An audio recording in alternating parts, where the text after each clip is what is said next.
আসসালামু আলাইকুম প্রিয় আপু ভাইয়েরা। অনেক দিন ধরেই আমি অসুস্থ।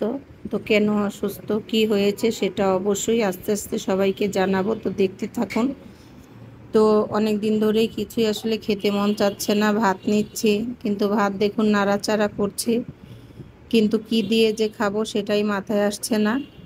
এখানে কিন্তু ভর্তা আছে, শুটকি ভর্তা, এখানে আছে মলা মাছের চচ্চড়ি, এখানে আছে মসুরের ডাল ভুনা।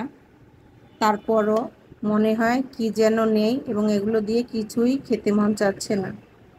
তো এখানে মরিচ ভর্তা দিয়ে খেতে মনে চাচ্ছে অনেক, তাই মরিচ ভর্তা করে নিচ্ছে আপু।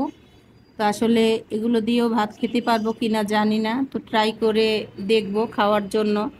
তো আপনারা রুচিতে যদি কোনো কিছু না ধরে কি দিয়ে খেতে পছন্দ করেন সেটা অবশ্যই জানাবেন। তো সবাই অনেক ভালো থাকবেন। তো এই যে একটু ভর্তা নিয়ে ভাত মেখে নিচ্ছি। তো কে কী রকম খেতে পছন্দ করে তো জানাবেন। তো সবাই ভালো থাকুন। আল্লাহ হাফেজ।